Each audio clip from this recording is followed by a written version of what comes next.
Good evening and welcome back to Lead Judges TV. I'm your host Dan Potts and there's no Lead Judges yet again. He's out playing football. That guy is loving his veterans football. I don't know when he plays it. He just decides to just go out and have a kickabout. I'm sure he does. But no, good to see you all. Welcome to everybody. Welcome to everybody in the audio. Welcome to everybody in the live chat. I thought we would do a chat about transfers. It's a window or a period of time in the season which frustrates the hell out of me. Until I see a yellow bar, I don't really like to get too excited, but I think it's hard not to when you hear some rumours of players that are coming to the Arsenal. Over the years, we've seen Jan Mavilla. I don't know if he's passed his medical yet. Karim Benzema. I'm not so sure if Benzema is being held up by some paperwork, but that should be done soon. Higuain, that should be done by now. And I think Salomon Kalou was linked with us every single season for the last 7 years. So surely he must be now past his medical. I am, of course, joking. Let me introduce my guest for tonight. First of all, over from the Chronicles of Aguna, it's our good friend of the show, Mr. Harry Simew. How you doing, H? Yeah, good, man. Good to be on here. Good to be chatting with you guys as well. And looking forward to it. Good stuff, mate. Well, I'm relying on you heavily, as I am my other two guests tonight, because I don't know much about what's been going on in the world of Arsenal and transfers. It's far too early. We'd never do business until the 29th of the month.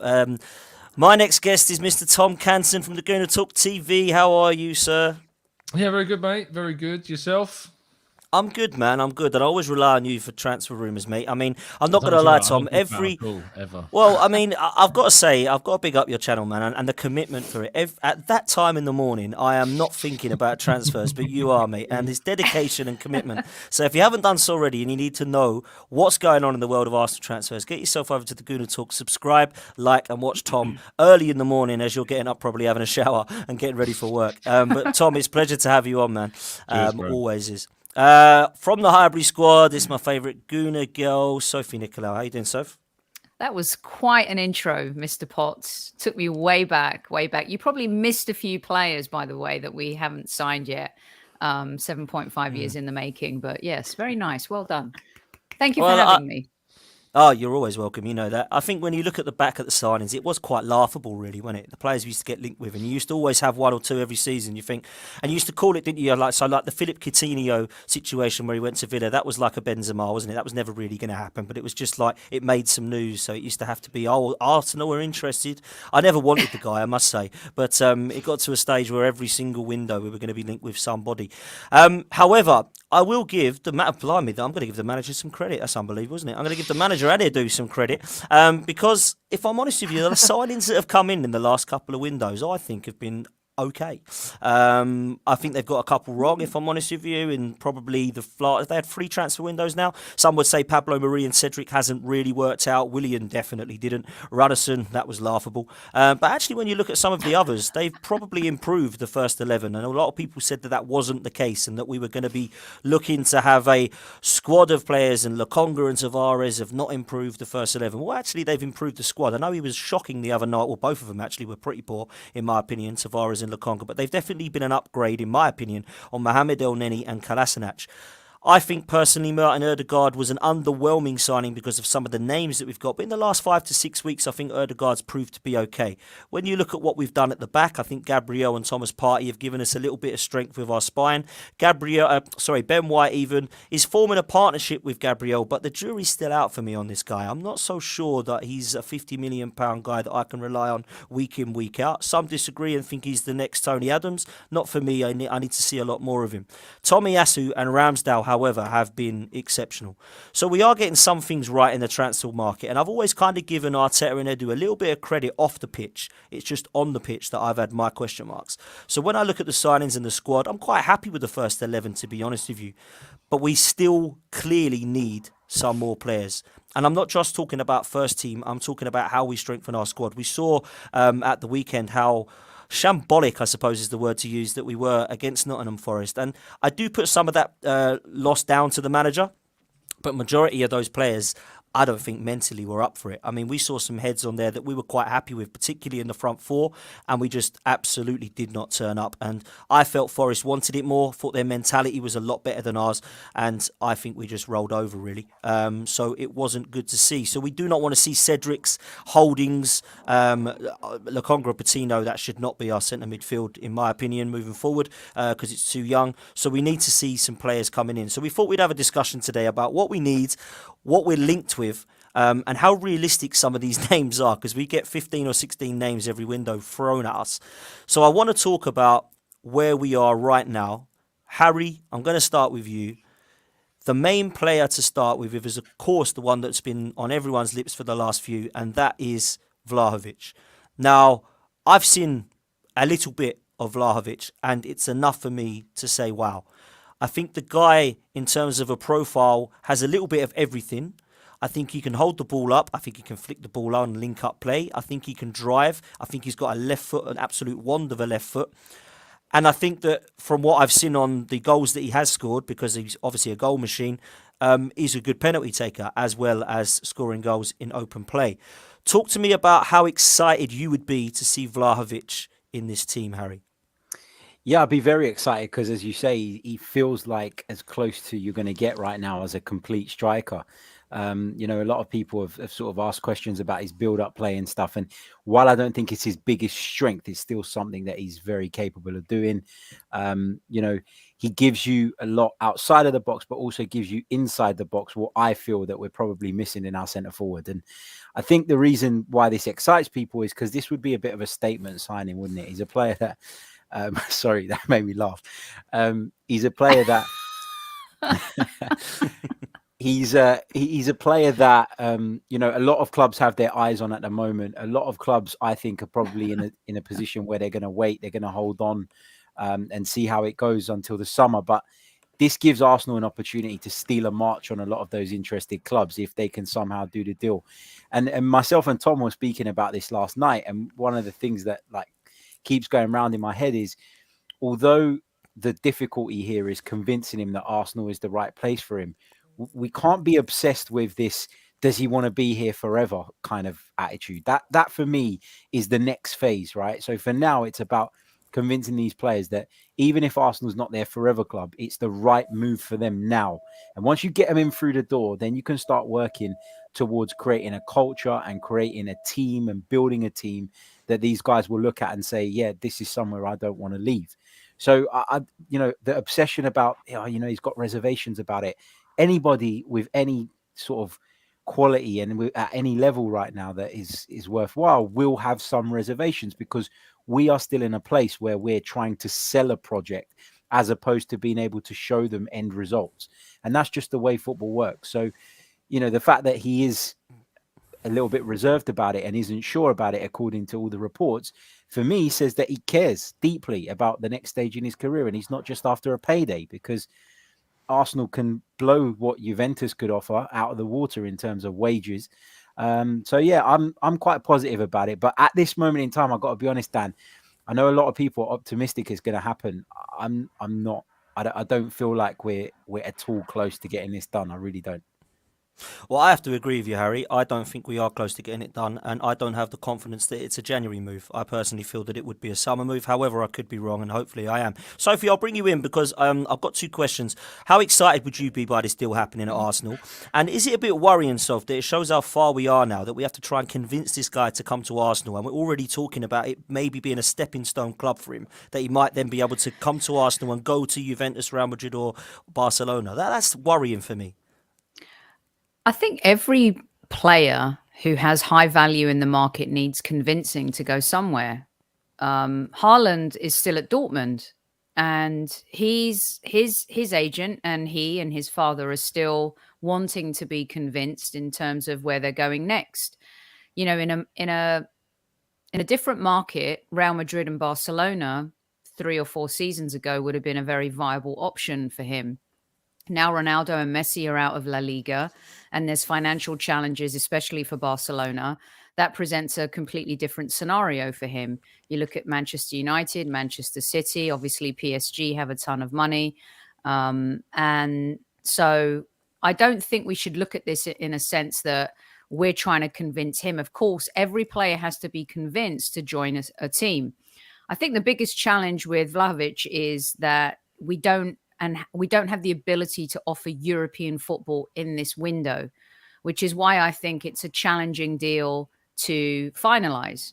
If I were him and if I were his agent, I would be saying to him, look, wait, they're still going to want you in the summer. Everybody's going to still want you in the summer. Right now, they can't offer you or guarantee you European football. We've lost one route back into Europe, and that was the FA Cup, albeit the Europa League. It's still a route back and a route back to the Champions League eventually. So I don't look at it in that regard. When you're a hot commodity, he's 20. I can't believe this guy's 21 years old. He's played 96 games for Fiorentina and he scored 45 goals. I might be wrong on those stats, but he is very exciting. And if I would say as exciting as Haaland gets all of the attention, and rightly so, because of what he's been doing. He's more in the limelight. But if we could pull this deal off, it would be, I think, quite sensational in the sense that Arsenal have sold a vision and sold a path to a player who can sign for any club in the world right now. So I'm reserved about whether or not this is going to happen. I'm not on the inside as much as other people. And why wouldn't he look to get an optimal deal for his agent, for himself? That's how modern day football works. And unfortunately for Arsenal, the way we broke the bank for Ozil and the way we broke the bank for Aubameyang, we're going to have to be mindful of the fact that we're going to have to offer him big money. That's just the reality of football. And we've fallen behind Manchester City and Liverpool and Chelsea because of our reserved approach in the transfer market. This would be a major coup and a major signing and a statement signing if it happens. I would say, wow.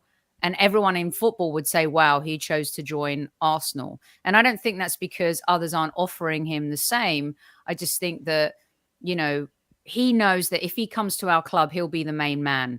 Whether or not that happens is another thing, Dan. But I will say one thing. He is so talented.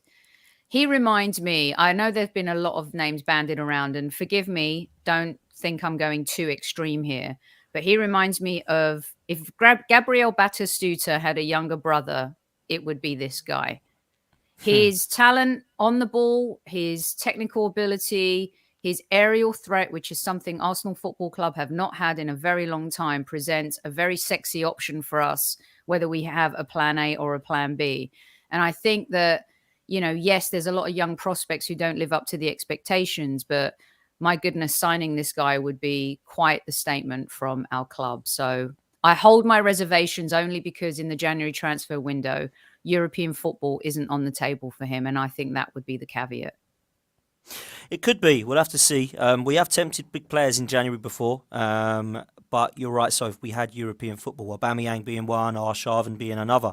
Tom, I'll come to you. I've got two questions really, because I actually put this guy at the moment on form in one of the best in the world. I mean, he's up there at the moment in numbers and stats wise with the Haalands and Lewandowski of this world. And I believe personally it would show intent and be an ambitious signing. My two questions are, how likely, from what you know, is this going to be to get him over the line in January? And two, how do you think he would fit into the system that Mikel Arteta has implemented at Arsenal, mate? So one, likelihoods, Arsenal would need to do this fairly quickly is kind of my view. I feel like this is one where the longer it drags on, the longer this drags on, the less likely Arsenal will have to do this. I mean, I was talking to a friend of mine today about this, who's been publishing information about the story, and kind of his feeling is that Arsenal are obviously in the lead right now, but it would be a situation where as they get closer to kind of securing this, all those clubs that have got their eye on Vlahovic that would then realise that he's available in January would be alerted to the fact that he's open to moving in the winter and would then compete with Arsenal for his signing. So that's the kind of the issues. The plus for Arsenal is they finally kind of broken through to the player. Like they can finally actually have discussions with the player. That's going on at the moment, and it's down to Edu and down to Arteta to sell the project, or the process, as we like to call it so often. But it's a huge moment for Arteta, kind of in his Arsenal career right now, because a lot of the people that are very apprehensive around Arteta at the moment is around kind of his stature, his status. Can he, mix it with the big boys? Can he convince players to come to the club? We've seen him do some really good business and convince some very good players to join so far. But this would represent a massive kind of step forward. It would be a big middle finger, if you like, theoretically, to a lot of people who kind of doubt if he's got that clout and the ability to get players in of this caliber.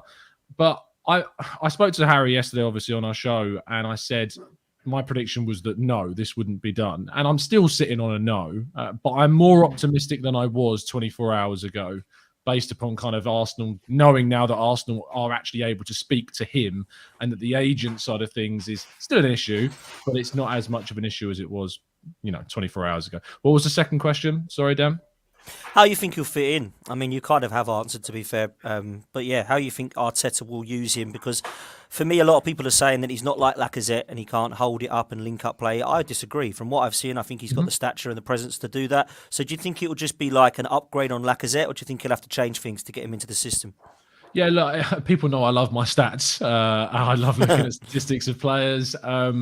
But the thing is, sometimes you do need to take a step back from raw statistics and trying to apply context to players. And Vlahovic is definitely a player that you do that with. And speaking to another friend of mine, Rich, who writes for Fiorentina, I asked him kind of about, his pressing statistics don't look that great. And Arteta really wants his players to put in full tilt, full-time effort. Is he just not being able to do that? And basically the response was that Fiorentina's system doesn't necessarily ask for Vlahovic to press all the time and to show that kind of energy. And he's a bit of he's kind of the celebrity of the team. And when you've got a bit of a celebrity of the team in the focal point, they kind of give him free rein to play their game and play to the best of their ability.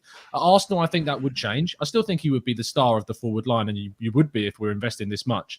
But we know Arteta and what he's like, and we know that he would expect a certain amount of, due diligence towards his ideas, his plans, what he wants from the player. And Vlahovic will be made very clear about that. If he's going to join Arsenal, then he will have to, bide and adapt and get into the Arsenal system. I imagine Arsenal's system will change from the way that they're using Lacazette. Vlahovic is much more of a focal point than Lacazette, much more of a target man than Lacazette is. You would probably see Ødegaard play even slightly further forward because you wouldn't see Vlahovic dropping in as much as Lacazette does into that space. So Ødegaard would be given more freedom, or Smith Rowe if he's played in that number 10 position. I just think it would be, as you say, Dan, from what you've seen, and you seem very impressed by the little that you've seen of him so far, usually what you see in those small kind of case studies is a good representation of this striker. It's not like the YouTube compilations you see of others where you see a 10-minute clip and, it's Messi we're signing. He is actually as good pretty much as those compilations that you do see. And that's a rare sight and another big plus for why we should sign him. Well, saying that, Tom, I did look at Mustafi and I thought, wow, we've signed Cannavaro here. So this did is I, unbelievable. No, I must admit, you are right. From what I've seen, he looks exceptional. And to be 21 and do what he's doing is unreal. I'm going to stay with you, Tom, and go back around the other way. But he's doing it in Syria. Go on, there's a big difference. Sorry to jump in. No, go on, do it. The game is a lot slower in Italy. He's got more time on the ball. And we have to be cognizant of that. But if you have that raw talent that I think he does, he should be able to adapt well. But Harry, unmute faster. Yeah, whoa. Harry, the thing is, though, I actually, for once, agree with Harry, because I think out of all of the leagues at the moment, Serie A is probably the closest to competing with the Premier League. That's my opinion. I don't think the others are anywhere near. Not in speed of play. That is not true. Liga and Bundesliga are a lot faster than Serie A. That players have a lot more time on the ball in Syria. In terms of quality, that could be a discussion. It has with like the top 5 teams, but not with the rest of the league. Let's not be deluded here. Juventus. It's not Premier League. Poor. You're right. Let's just calm our jets a little bit here, because there is a difference in pace. Look at Sambi Lokonga, captain Anderlecht. In the league there, 21 years old, being given the responsibility by Vincent Kompany, can't keep up with Nottingham Forest in the midfield. So I'm not comparing the talent, but I'm just saying that there is a difference in the pace with Premier League football and some of the other leagues in Europe. I'm not saying it's better quality or technically better, but the intensity is very different. Yeah, you're spot on the pace of it, the speed of it, the physicality of it. But I always I always think that if players can score loads of goals in Serie A, then there's there's a really normally, and you get some exceptions to that. So, for example, Romelu Lukaku, I would say, is an exception to this. He's a striker whose physical qualities were so strong in comparison to the league he was playing in that even if he wasn't kind of completely at the races tactically and technically, he would still score a shitload of goals, right? Because he has that superiority and there's such a big gap. But I think a lot of the strikers that you see in Serie A that do score regularly, they do have a great understanding of the game. And although the Premier League is the most fast and furious league, I don't think it's the most tactical and I don't think it's the most technical at times. And I think Serie A at the moment, although you're looking at, I don't think the quality in terms of the best teams from Serie A can compete with the best teams in the Premier League. There's no comparison there, but it's a much more even league than the Premier League is at the moment. You don't have a breakaway sort of group of teams. And I just think that Serie A doesn't get enough credit at the moment. It's the most entertaining league in Europe. Mm-hmm. There's no doubt about that. When you look at the games that go on and the history behind some of these great clubs and the rivalries they have, for me, it's a great watch. But I totally agree with the fast and furious bit.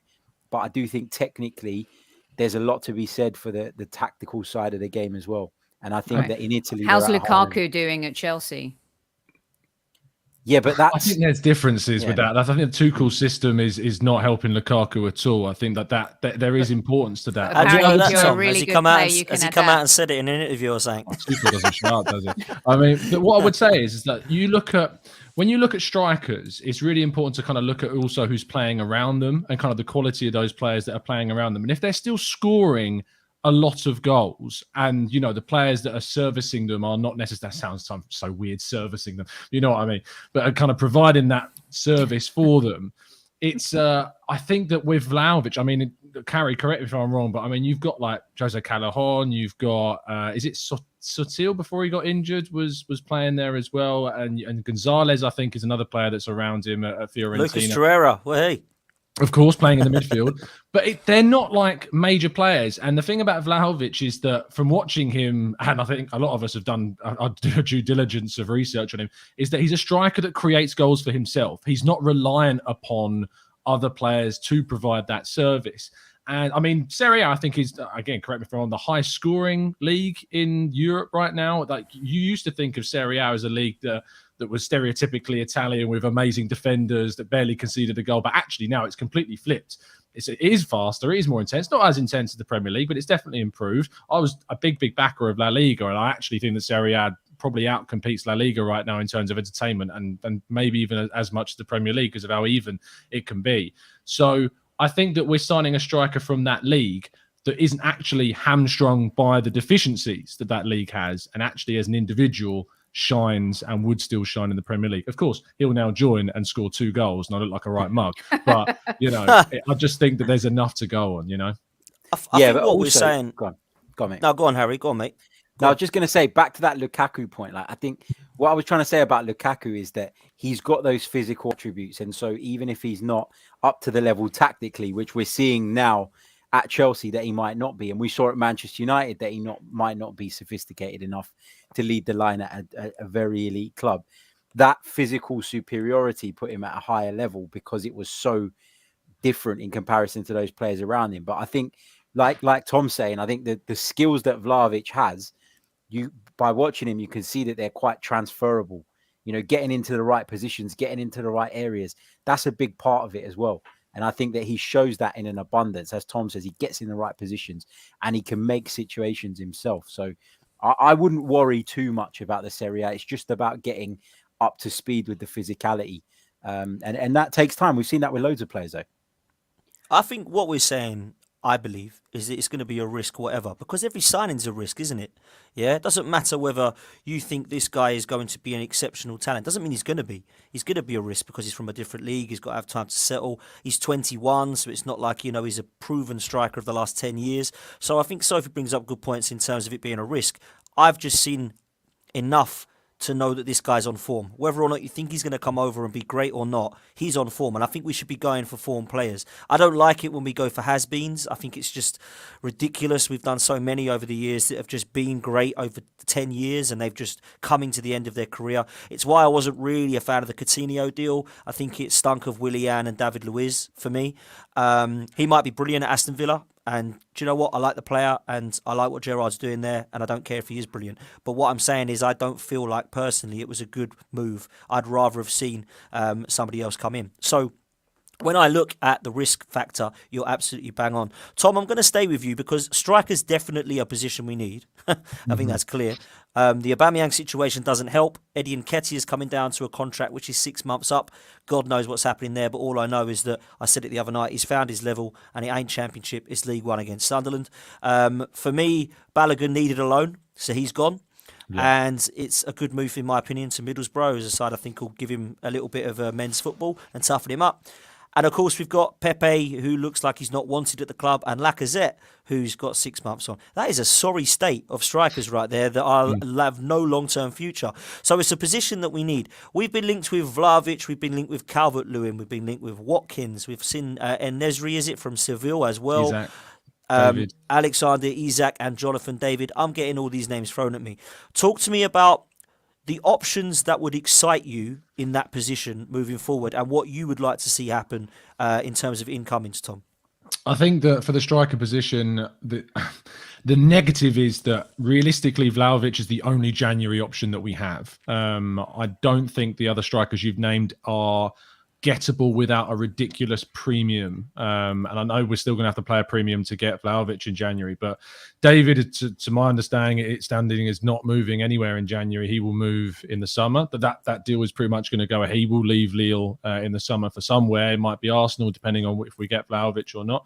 On him, he would probably be my next pick after Vlahovic. He's a very, very different striker. He's closer to the Lacazette kind of style striker in style in which he can drop in, he can link up play. His energy, his pressing is pretty much unrivaled on the continent right now. He's so energetic and he just keeps running all day long.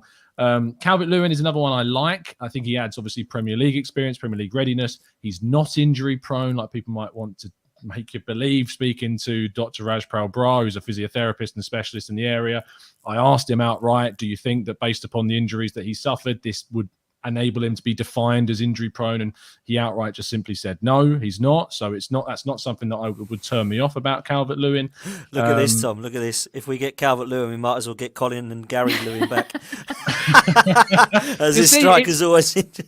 Funny state of kind of recency bias and the misconceptions about players. But as I say, that's not my opinion that he's not injury prone. That's, as what people should do is go and do your due diligence, go and ask people in the know about these things and whether or not these are types of injuries that will lead them to be injured. It's not why I don't like Renato Sanchez as an option in midfield, because he genuinely is a very injury prone player and he's got the injuries and the track record in that area to prove it. The other strikers, that's too sensible, Tom. That's way too sensible to expect fans to do that, man. I should apologise. The other one, Alexander Izak, featured in Tifo's really good video this morning on sensible transfers. If you haven't watched it already, do go check it out. Very good video. Izak is interesting. He's not been as good this season as he had in the last couple of seasons when he kind of broke through.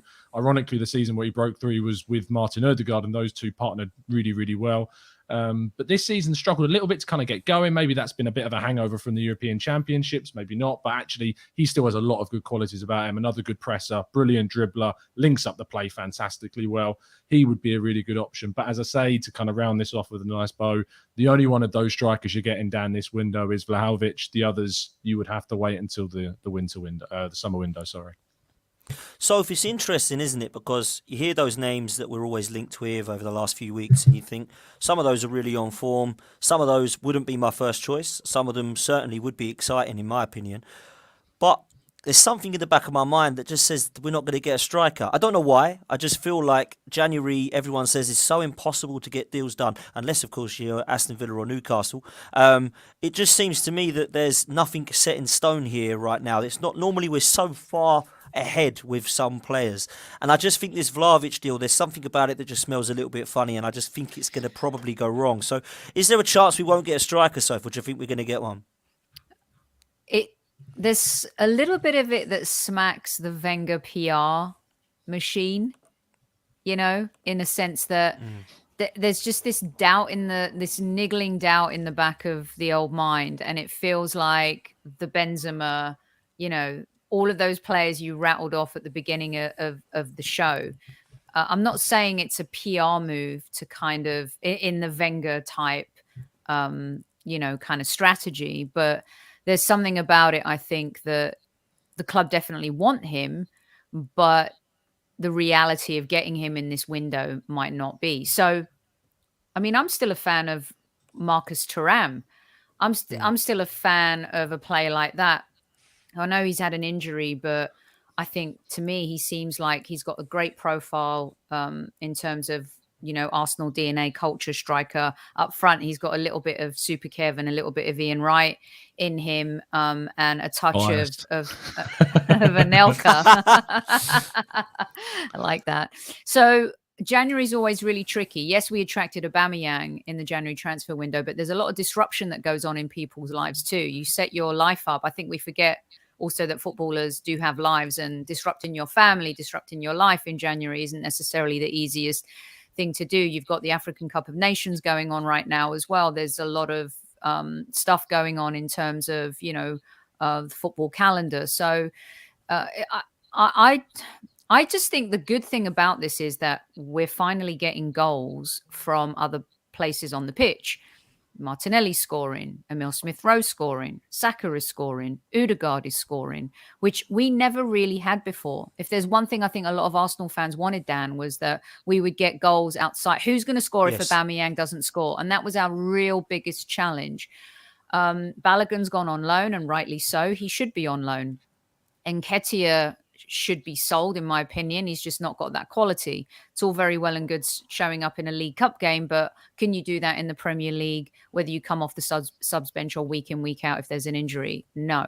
There's a lot of players at Arsenal that have had the opportunity, just haven't proven themselves over a period of time. So I wouldn't be shocked if we don't sign a striker in this window. But I also think Lacazette, as he stays to go on his free in the summer, allows those other players the opportunity to get those goals. That's been the difference since Aubameyang hasn't played, is what Lacazette offers up front. Holding up play, taking players with him, opening up channels on the flanks, opening up channels in the middle, more speed with Martinelli on one side, more speed with Saka. You've got Emil Smith-Rowe who can come off the bench and get goals. Is it a complete disaster? I don't think so. What would be a complete disaster is the midfield position and not having proper backup at centre back and right back. I think that's the conversation Arsenal fans should be having, not the striker position in January, for me. Fair play. Trust me, we are going to get to that very shortly. But first of all, Harry, I'm going to come to you and bring in this super chat. We've got a couple of super chats that I'm going to bring in. One I'll hold off for, but this one I won't. Mark, thank you for your kind donation, mate. He says that Dusan Vlahovic does interest me as a fan, but I have real doubts that we'll get him, and I agree with Dan. Harry, Tom says if this isn't the guy that we're going to end up getting, then it looks like we might not be able to get the others. Do you fear that we may not get a striker, is my first question, in January? And second of all, do you think, unlike Soph, that it could then are top 4 chances if we don't get somebody over the line in that position? I think there's a massive chance, and we should prepare ourselves for the possibility that we don't get a striker in January. I think that's a very realistic outcome. It's not what we want. In an ideal world, we'd go and get a striker and we'd go and get a centre midfielder, in my opinion. But, we don't live in an ideal world. And I think that we're going to struggle. What I don't want Arsenal to do, right, is to go down this route of patching positions up, because we've done that for so many years and it's never done us any favors. We've ended up stuck with players that we didn't want. We've ended up in a position where we're struggling to offload them further down the line. I think for me, the Artur thing in midfield, which I'm sure we'll come on to talk about, if that goes ahead, or whoever it is that comes in the midfield, that's what I expect Arsenal to do in this window, to do a deal that helps plug that hole while we've got the AFCON going on, but also provides us with an extra layer of cover for the remainder of the season because of Ainsley Maitland-Niles' departure. But I think it's very realistic, and there's probably actually a very strong chance that we don't get a striker, and we need to prepare ourselves for that. But I'd rather we don't get a striker than we go and get one that isn't the guy we wanted, just because of the clamour to do it now. That's put us in such a bad position in years gone by. Let's not get kind of sucked into acting rashly and bringing someone in who just isn't the right person. Is that why you want Jack Wilshere about... for 6 months?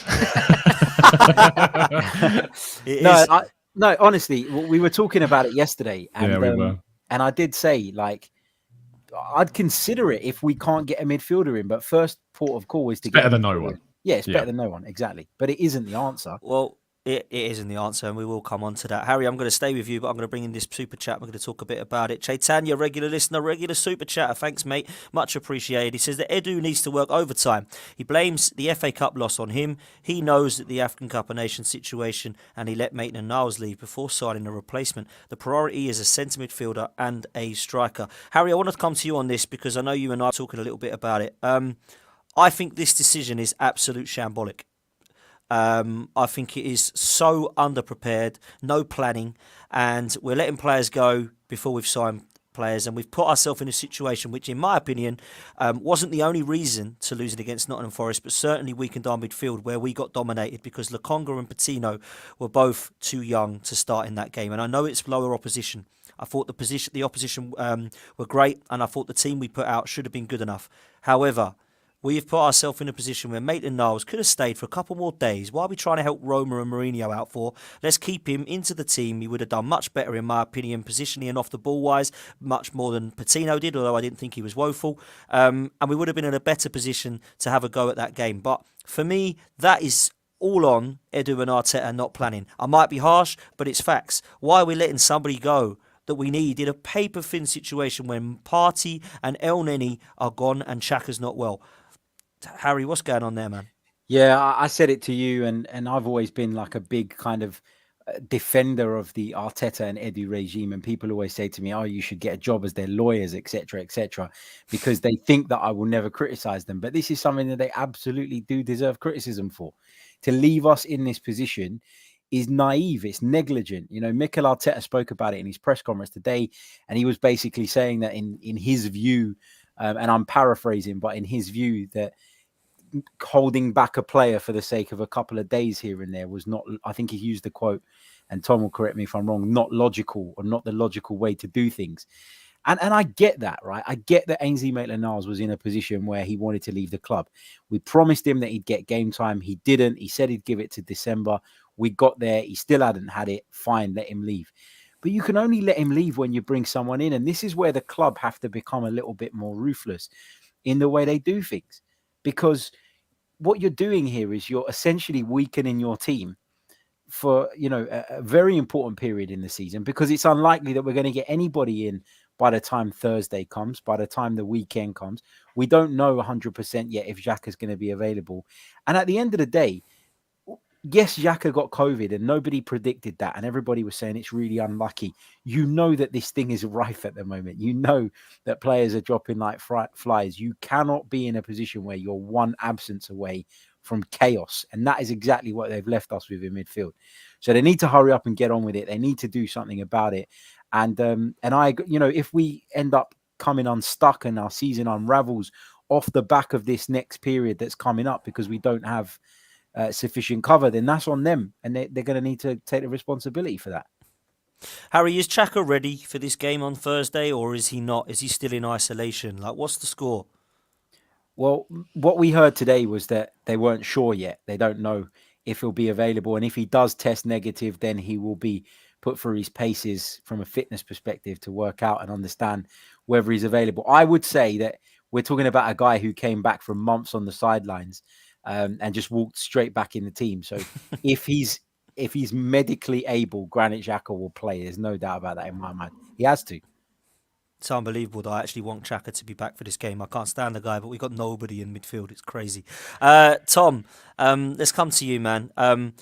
You've been a big fan of Edu and Arteta, I think, in terms... you still am? Yes, still are a big fan of what he's done. So is it fair to say that it's a little bit shambolic to be left in this situation now where we are very, very short? And it's not like, Tom, this is a shock to them. It's not like... It's as if they've woken up and gone, who are we playing in midfield today? Lokonga and Patino. Good one. I know it's not. Where's Partey? He's in Africa, mate. El Neni, he's in Africa as well. Xhaka, he's not well. Oh, well, you're right then. It's Lukonga and Patino. Come on, we knew this was happening months ago, and we had to get somebody in the first week of January because the only busy part of our fixture for the whole season is when you go in the later stages of the Carabao Cup in January, when the African Cup of Nations are there, and you've got an FA Cup game as well, and, by the way, a North London derby. And we've left ourselves in this mess. That, to me, is schoolboy, Tom. Yeah, no, I absolutely agree with you. Yes, I'm a big fan of Edu. Yes, I really like what he's doing. But he's not beyond criticism. And this is certainly something that he deserves all the criticism for, because AFCON, we've known is going to be coming. We know what players are going to be going. And you know that from the end of the summer window, what players are going to be leaving and who are on your books. And you should prepare. And there's a misconception sometimes that people feel like you can't agree deals outside of the transfer periods, and you absolutely can. You can have discussions with clubs. You can organise things. Everton signs Mykolenko from Dynamo Kiev on the first day of the January window because they had been in discussions with the club for a long, long time to get that deal done, and they've known because Lucas Dean at Everton obviously was not going to be playing for him anymore. He'd fallen out of Rafa Benitez, and he was always going to leave. So they prepared. Now they've made lots of errors in the market, but that was one of the few ones that they have done, and they got that right. And Edu does need to take the fall for this. I'm more annoyed that we didn't bring someone in rather than letting AMN go, because I think that there is context to that, the departure. What I would say is fair is to say that why we couldn't say to Roma, look, you can have him and he's going to be yours, but just have him just for this weekend against Nottingham Forest. We're going to need him in this game and then he can go. And hopefully we can sort out a deal for someone. It looks like we're going to be signing this R2, or at least we're in discussions with him at the moment. And it's going to take until Juventus, ironically, find a replacement before they allow him to leave. So for us to get him... I know the irony is just, it's beautiful to see. Hopefully it's something that we learn from. Edu's made mistakes. Willian obviously is a big one. Runnison, as you brought up earlier, is another one. The extension for Aubameyang we talk about now, we probably talk about, looks to be a bit of an error in itself too, with the benefit of hindsight. So he's not perfect, but I am confident still in the signings and the players they are looking to bring in. But, the timing of them is just not acceptable. Yeah, I totally agree. I'm going to come back to Tom after you, Soph, because I want to get your opinion on this one. You're quite opinionated about Edu and Arteta when they seem to. Yeah, go for it. Have your say. So, in any job, in any corporation industry, when someone hands in their notice, there's hiring process, and you bring someone in, and there's a handover period. Now, of course, sports works a little bit differently, but one of the things that Arsenal fans have screamed about is our intelligence and strategic objectives in the transfer market. And that is aligned in terms of, being competitive, and also in making sure that if you let someone go, you have a replacement, right? They've known about AFCON for months. Now, with regards to what's going on in the world and the pandemic, you can't account for that. Xhaka, however, has shown and proven that he can recover pretty quickly when he's challenged with health issues or injuries. So I believe that we will see Xhaka play tomorrow. I really do. Now, Arteta puts himself in a position where some people have credited him for being a risk taker, and others have said he's been moronic for some of the risks he's taken, i.e. playing Xhaka at left back in a European semi-final. Well, now he finds himself in a position where, does he risk a Lukonga after the performance against Forest? Clearly, Charlie Patino is not ready. He's not going to come into this game. There's a difference between starting a game in an FA Cup against a championship team that has quality and is looking to get into the Premier League versus coming off the bench when you've got most of your best 11 out and you score a goal and everyone goes nuts and crazy, right? So what I would do, Mr. Arteta, Mr. Risk Taker, is I would play Ben White in midfield with Xhaka, and I would play Chambers at the back with Gabriel, Tomiyasu on the right, Tierney on the left, and Ramsdale in goal. I actually think Ben White can transition quite well into a midfield player. Carries the ball well, distributes the ball beautifully, less to do aerially in midfield for sure. And for this particular game, it might be a bit of an X factor against the Liverpool team that we struggle against at any given time in any competition at Anfield. So we find ourselves in a pickle and he's got to figure it out. You know, this is poor planning for a club like Arsenal, especially as this month is such make or break. We're either going to make the EFL Cup final, right? Where we've got the North London derby coming up. They are such a poor team right now, Spurs, but somehow they keep winning. So imagine once Conte kind of gets them flowing and has more time to organize them, and let's see what they do in the January transfer window too. So you have to account for these things, and it's been poor planning. And it's negligent, like Tom said. I completely agree with that comment. I don't think that's over the top at all. Fair play. Do you know what has made me laugh? Patrick in the chat I don't like Chambers, but look, this is how desperate we are. I'm not a fan of Chambers. Oh yeah, we are I'm addressing a few comments because I've said Chambers has got to go. We can't keep playing these same players over and over. You know his quality. You know Kolasinac. You know El Neni. You know what you're getting. But the problem, guys, is Arsenal beggars can't be choosers. Xhaka is the best of a bad bunch. Chambers is the best of a bad bunch. That's where we find ourselves. And Chambers, I think, has proven himself a little bit better when he's had to come into that role than Holding. Holding has been a bit more of a liability unless he's playing against Chelsea in an FA Cup final or against City in a semi-final. Personally, I would rather see Chambers at right back and Pablo Mari in the middle than Holding and Cedric ever again in my life. But there we go. Patrick has come up with the answer. The reason we've been left short is because Edu and Arteta are going to be starting in midfield for us. Can you imagine? Unbelievable. I must admit, midfield we're light. Harry, let's come to you. Arthur. I think I've got that right. I thought it was Arthur, but apparently it's Arthur. Juventus signed from Barcelona for a lot of money, and I think they gave him Pjanic in the other way, if I remember correctly. But I've not seen much about him. I don't believe his career has really gone the way that Juventus wanted it to, but sometimes that happens with other players. We've seen it at that club because they have such a lot of players that go there. But what do you know about Arthur? What sort of midfielder is he, and do you think this is likely? It looks like it might be quite likely, actually. It looks as though he could be on the move. He's out of favour at Juventus. Max Allegri's come in and he's not really been flavour of the month. He's not played an awful lot. I think he's only played 7 or 8 times in the Serie A so far this season. Juventus have an abundance of central midfield players, and unfortunately for him, he doesn't fit in with what Allegri's looking to do. I don't think he's a bad player. I don't think that the fact that he's been out of the team really reflects on him as a footballer, but I think he's a very specific footballer in terms of what he brings to the table, i.e.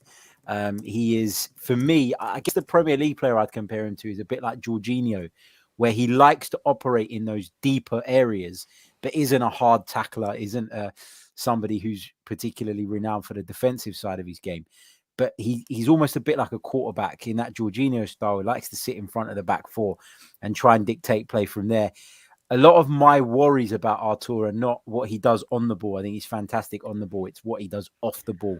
I don't think he's as mobile necessarily. That's not to say he can't run, but he just doesn't seem to get across the grass maybe out of choice, or maybe it's just not his style as much as some of the other options that people have been talking about. But he undoubtedly brings quality to the team. So I think on a short-term loan deal, this makes good sense if we can't go that extra mile and get in a Bruno Guimaraes or someone who will be there for the interim. And I know I said I don't want to patch up positions, but I feel like in this midfield situation, we have to at the moment. We have to, yeah, exactly. And I think that's a more pressing need than the one up front, which is why I'm more open to patching this up than going and bringing in a makeshift striker. Tom, centre midfield is an absolute crisis, in my opinion, at the moment. We're not paper thin. We're even thinner than that, if that's possible. So we need to get somebody... There we go. I like that. We need to get somebody in, man. There's talks of Wijnaldum on loan. Bruno Guimaraes, they're saying is more of a summer move. Arthur, they're saying is now quite likely to happen. Bissouma apparently is, staying at Brighton, but maybe another summer move. All these players have been linked with us previously. Where do you see us going in centre midfield? We've got to get one in, mate. Yeah, no, we absolutely have to. I agree with Harry in the sense that we have a makeshift, you can get in midfield. A makeshift you can't really go for in the striker position. It's too risky and it just doesn't benefit us really. Whereas a makeshift in midfield just through numbers actually does.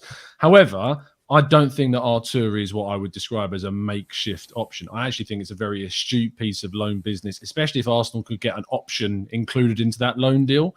It's not something Arsenal have done in the past. I don't think we've ever signed anyone on loan with an option included into their deal. It's a very Italian thing to do, but it's not something that you see Arsenal doing very often, and hopefully we can, because I think what people will see is, I think on the surface you may see an immediate reaction, which I have seen, to be fair, when the news was first announced and kind of surfaced today, is a little bit of a disappointment because he's not Guimaraes. I compared it on Twitter to the Erdegaard-Madison scenario. Like it's very much the same, similar thing. Like, not getting Guimaraes, so let's just absolutely batter Artur because he's not Guimaraes, and that's harsh. I think Artur is actually very, very good. I think he's a player that, I think if you go and watch the Roma-Juventus game that was on last weekend, he came off the bench when Roma were 3-1 up, and he was hugely influential in getting Juventus back to that 4-3 win.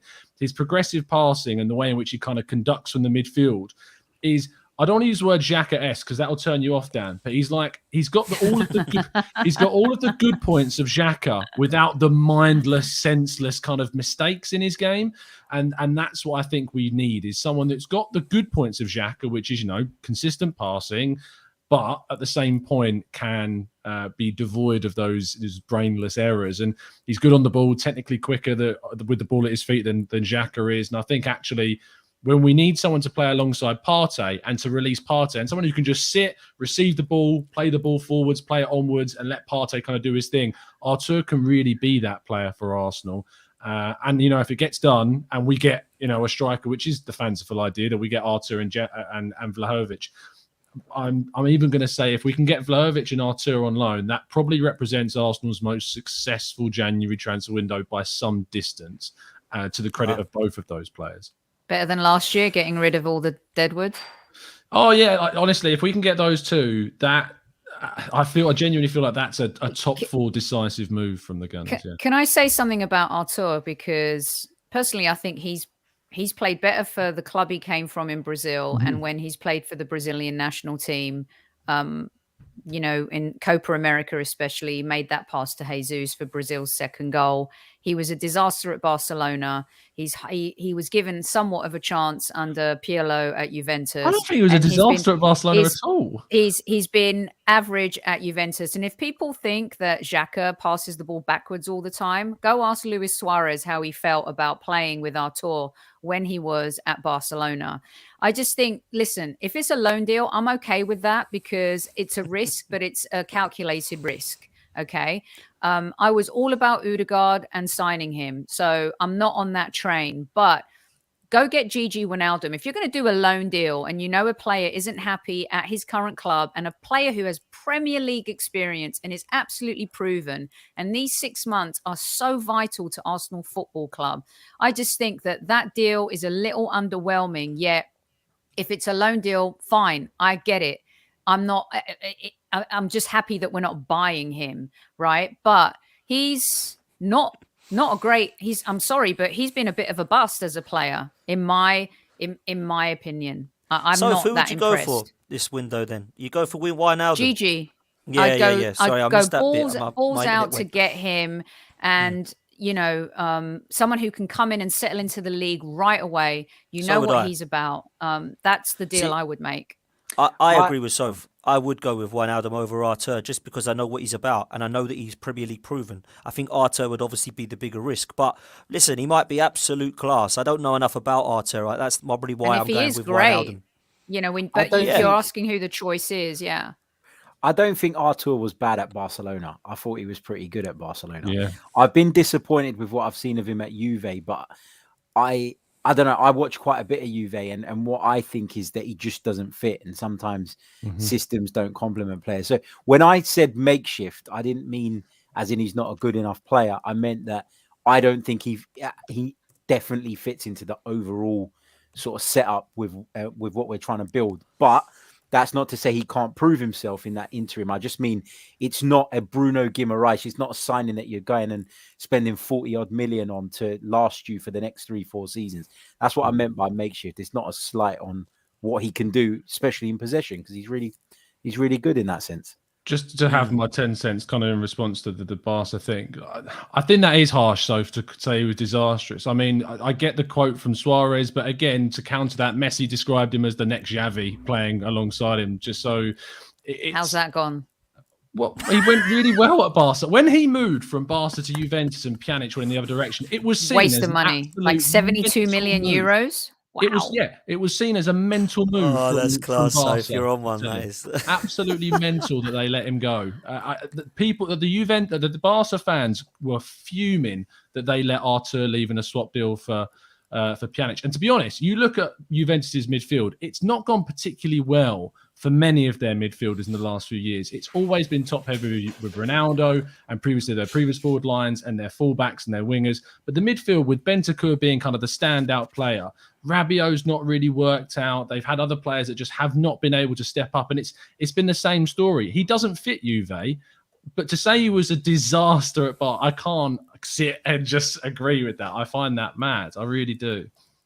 Well, that's the opinion of Soph, and I personally didn't see enough of him at either at Barcelona or at Juventus, so I can't. So you're the one who decides, Dan. Debate. You tell us. So I'll decide. I'll decide that he's going to be an absolute disaster. No, I'm joking. I don't know much about the guy and how realistic it is. Harry seems to think it would be quite realistic for us to get him because it's a loan. The other player, just quickly, and I'm conscious of time, but Tielemans has been kind of spoken about today. Now that's a player I really, really like. Surely, Tom, Leicester won't sell him to us. This story basically comes from, ironically, I did a show with CBS Sports' Ben Jacobs a few days ago. I don't know if you saw it. I was talking a lot about I did see it. It was really good. Yeah. But thank you, mate. At the end of the video, I asked Ben what he thought kind of about other options. Now, Ben's very close at Leicester. He works very closely with a lot of people at Leicester. And his feeling basically was that in this January window is the best chance a team really has to try and tempt Tielemans away from the club. He only has a year left in the summer.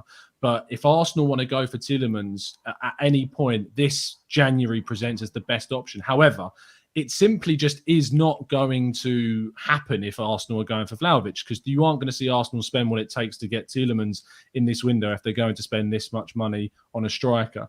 So I don't see it happening. Arteta likes him, but I don't see that happening in this window. I'd be utterly shocked if that deal happened this winter. And I would as well. Fair play. Let's get a kind of prediction. I'm going to ask you both about Liverpool and Tottenham to end the show, but let's get a prediction in this window. Harry, we'll start with you. Do you see centre midfield and centre forward being a serious option this window of getting done? Yes or no? No, I think we'll get a central midfielder in and that'll be that. And if you was to say who that would be, you'd go Arthur? I think that looks the most likely at the moment, but it's the January window and notoriously things get done late, more so in this window than any other window, because clubs are trying to kind of make sort of arrangements in the background to deal with those departures. So I think he looks the most likely today, but that could change. Okay, centre midfield, and you're going to go with Arthur at the moment. Things could change. Tom, what about yourself, mate? Give me a prediction of who you think will sign this summer. January, sorry. I think it will be just the midfielder. I think it will be Artur. I hope I'm wrong. I hope we get the striker as well. But that's what I'm going for. And I'll be disappointed, very disappointed. Yeah. Yeah, I think I would too. Soph, hit me. I'm going to agree with these lads. I think the striker position is a much more difficult deal to make happen. And I think Artur would come in, and I'm not being funny right now. Anyone would make Sambi Lokonga look better, and I'm a huge Sambi fan. I just think it's been unfortunate that he's been paired with a child in midfield against a championship team in the FA Cup. They were both set up to fail by the management, and that was unfair to bring in Patino in that game and to ask Sambi to lead the line in midfield. So now they're both tainted, just like Nuno. Nuno's now tainted. Meanwhile, a few weeks ago, he was the second coming and Tierney needs to earn his way back into the team. Now Nuno is, a liability. played him against Liverpool, let him play out of trouble, picked him for the next game against Newcastle, then subs him, 30 minutes into the match, 21-year-old who he signed. I just think we need to be really careful when we have this young team, how we nurture them, how we manage them, and how we treat them when we're a very thin squad. And outside of our best 11, Dan, we're very average, and we're seeing that. And hopefully that won't cost us between now and the end of the season. Yeah, we are very thin. And do you know, I'm going to make a prediction that's going to be exactly the same as yours, but I'm kind of doing it because I want to be wrong. Because I think we need Vlahovic, and I think that we need a defensive midfielder that is an upgrade on Arta. But at the moment, I'm going by what you three are saying, because you watch the transfer news more than I do. I try and keep out of it because it frustrates the hell out of me, because everybody says we've signed somebody, and then until it's on the yellow bar and they've got the shirt in their hand, I don't like to really say yes, that actually happened. So I try to keep a watch on what's happening on the pitch. But I'm going to go with you. And if we do just get that midfielder in, personally, I think that's a disgrace to have Eddie Nketiah and Lacazette as our only two centre forwards that are both leaving in the summer. I mean, that's just absolute madness. But there we go. Stranger things have happened. Guys, I want to get last to your predictions on what's going to be happening. We've got a huge week coming up at the Arsenal Football Club, and it is make or break, not just for Mikel Arteta, but also for Arsenal Football Club season. A lot of the fan base are going to go into meltdown if we don't get through to the Carabao Cup final and beat Spurs. A lot of the fans, if we do lose, will say it's absolutely fine. Trust the process, and sixth is a good season. So where do we all stand on that? I'm going to have my say at the end, because I don't think it's going to be very similar to some of the people on this panel. So let's start with Sophie.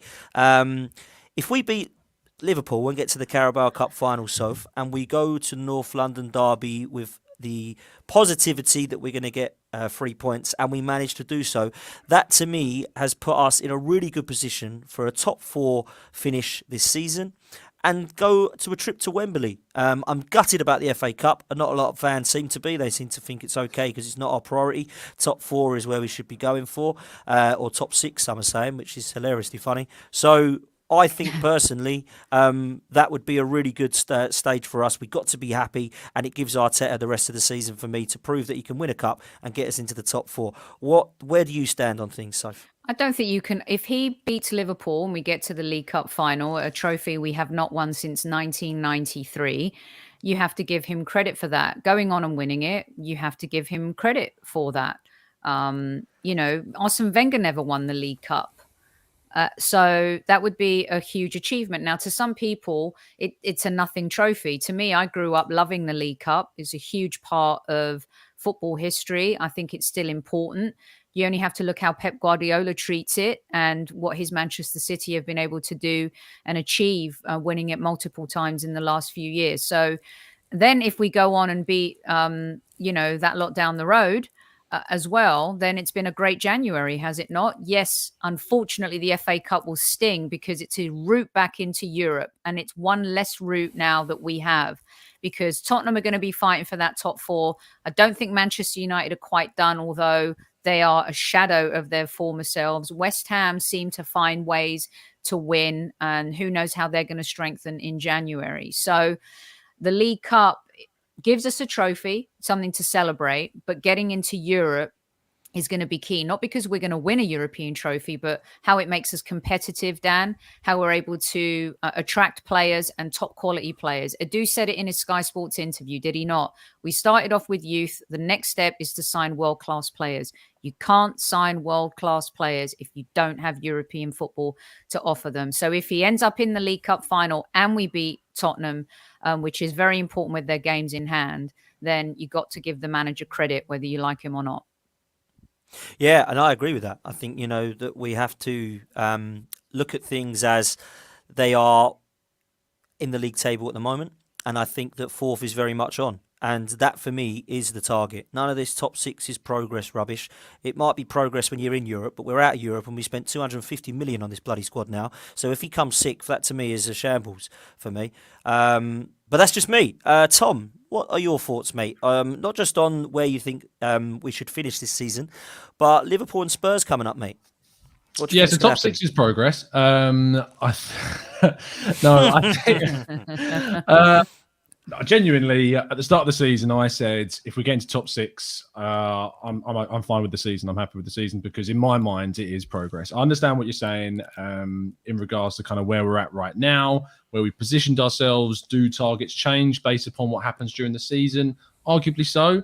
But I still think if Arsenal finish, I say fifth, I think sixth, even though it's the same kind of outcome in regards to what competition you go in, sixth is an underachievement from where I see kind of this squad. I believe we had the fifth best squad in the league and have said that throughout the entire season.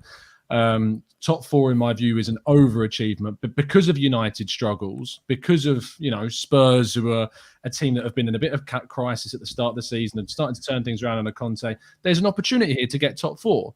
And I don't think that top four is, unattainable. I don't think it's fanciful. We can absolutely try and go and get that. But if we don't, I ain't going to lose my mind over the fact that we didn't get it. I'm going to be very happy that we were really looking forward to going towards it. Oh, I know that you picked these comments on purpose, Daddy boy. When it comes down to the games coming up, the Spurs game is by far the absolute primary must-win game of the second half of the season. And it's, in a weird way, frustrating it comes so early, but maybe it would be nice to get out of the way. But it is the absolute must-win. We cannot afford, or rather, it's the absolute must-not lose, maybe more so. But we cannot afford to lose that game. If we lose that game, we are absolutely handing over the reins to this top four race to Tottenham. And if they do win it, my prediction would be is they would go on to achieve top four pretty comfortably, actually. So I think a lot of it falls down also into whether or not we get Vlahovic or whether we get in the reinforcements that we need. If we can, then that can really propel us towards that. And actually, maybe you would argue if we're going to spend 75 million quid more on a striker, then we no longer have the fifth best squad, and we do have a better squad or a better starting 11 at least than Man United, a better starting 11 than Tottenham Hotspur. So possibly then the parameters of our expectations change if we were able to pull off that kind of deal, and the expectation would certainly change. But yeah, we prioritise that. If we go out in the League Cup, I'm not going to cry about it.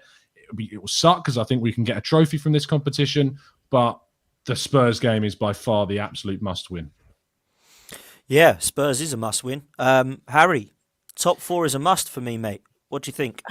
It's it would be nice, but I don't think you can say it's a must. It would be nice. Yeah, I think to go from where we've been in the last two seasons into the top four, it would be a massive achievement. I think anything outside of the top six, I'm asking serious questions, and you could make an argument that there needs to be a change of management because of the investment, because of all the stuff that's happened.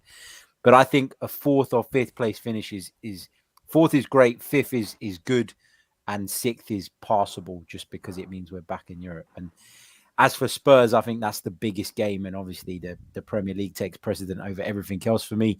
As for Liverpool, I prefer not to speak about that club. Yeah, absolutely, mate.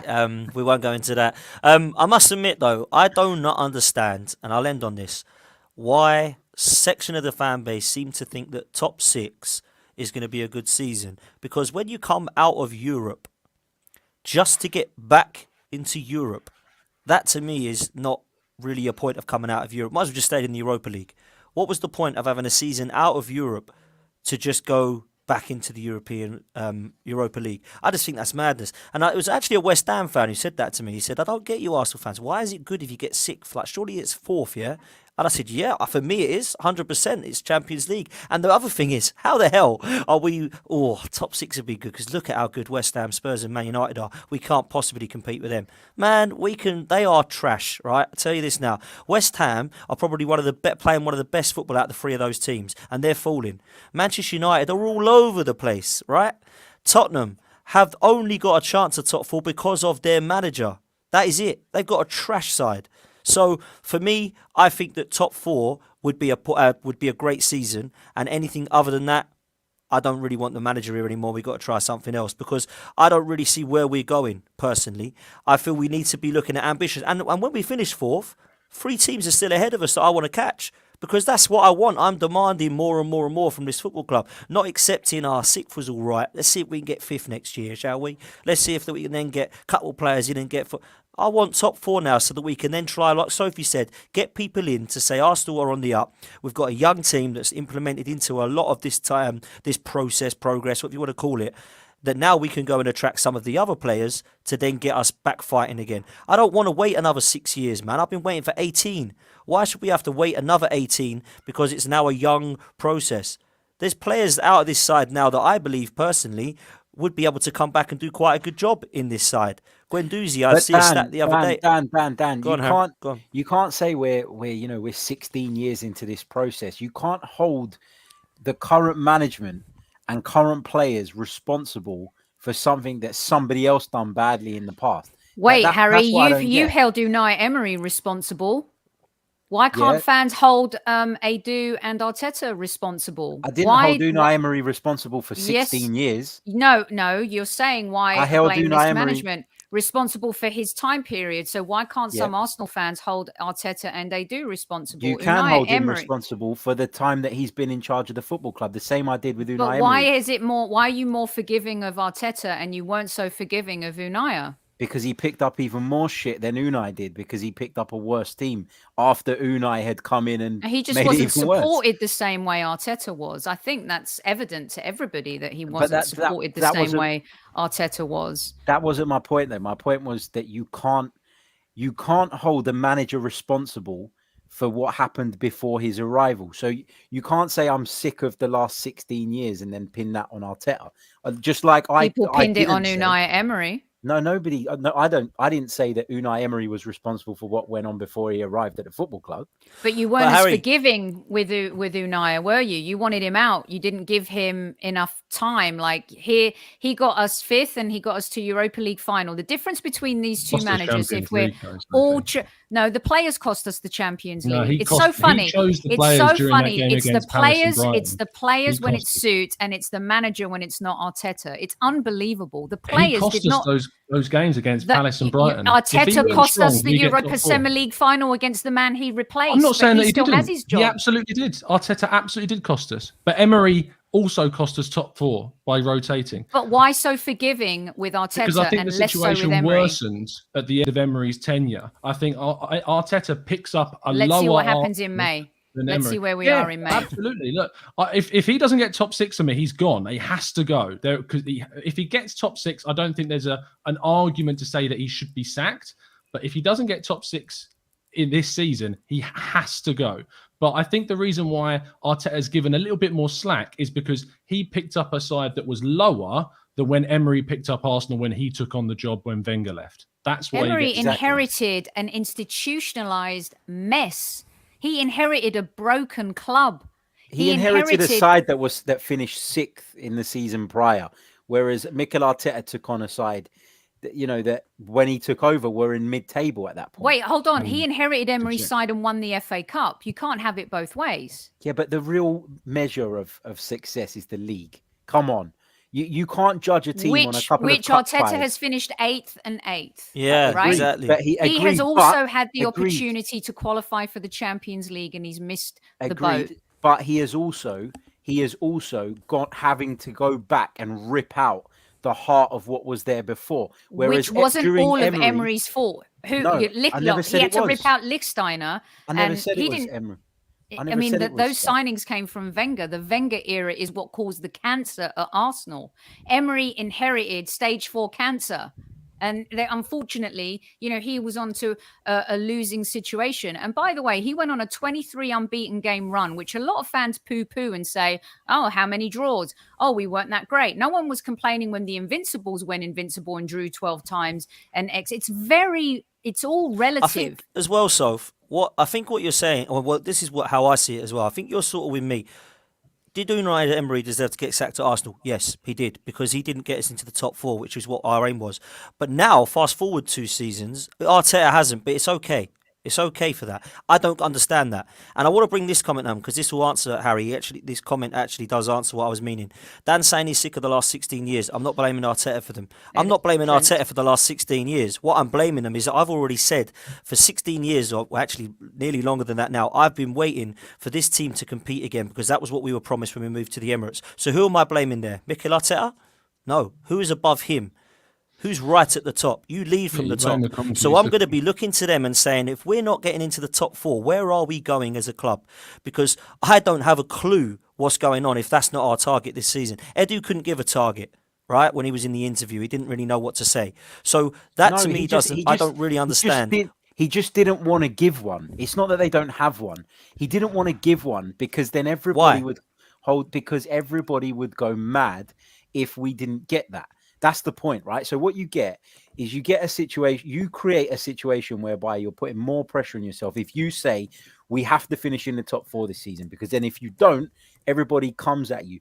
The difference between Arteta and Emery is that, yes, with Arteta, we haven't got the results yet, but at least we're doing a clear and thorough clear out and making sure that we're in a better place to move forward. And that has some pain in it.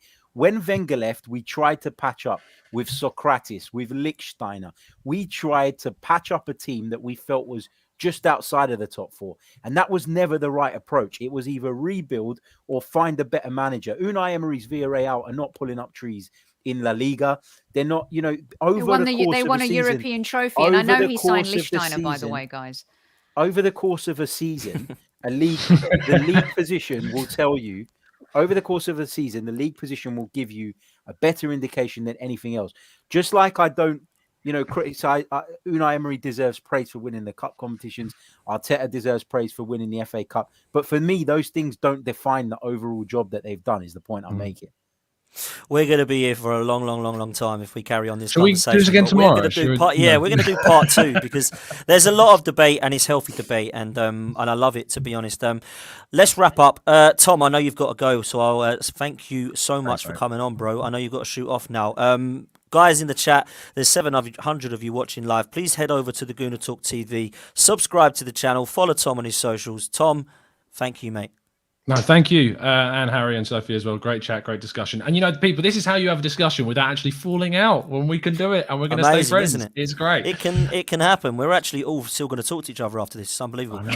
Sophie, I've already blocked her on Twitter, so yeah, unbelievable. All right, guys, Harry, I'll see you later. mate, take care, Tom. Take care, mate. Man. Harry, always a pleasure, mate. Chronicles of a Gooner. Get yourself over there. People in chat, subscribe to the channel, follow Harry on socials. What are you up to at the moment, H? Yeah, just a bit of everything, man. Check out Chronicles of a Gooner. That's where you can find me every day. So check it out. Thank you for having me, man, as always. And thank you, man, Sophie. Always a pleasure, man. Soph, Highbury squad, talk to me. What's going on? No live show today. Kev and I will be back post-game Liverpool tomorrow. So you can check out a show we did last night with Dan and Gunnar Russ and Fergus from Guns and Yellow Ribbons, which was absolutely brilliant. It was kind of like an Arsenal town hall, the life cycle of an Arsenal fan. If you missed it, go check that out for today. And we'll be back live tomorrow after the game. Thank you. Thank you, Harry. And you know what I love is that we can have a debate and disagree, and it's all done respectfully. So thank you, Dan, for having us this evening. No, man, you both. I love both of you, and together, do you know what? This is a good panel tonight. I've enjoyed it. Just quickly, both of you, before we go, Spurs or Chelsea, Harry? Who's going to go through tonight? Chelsea, man. They're 2-0 up. I can't see Spurs turning it around. I'll be very shocked if they do. Sophie? Anyone but Spurs, always, always. Yeah, man, I'm going to go Chelsea as well. Let's go watch it. Guys, it's been an absolute pleasure having you all on. Thanks to everybody in the chat. Really enjoyed tonight's show.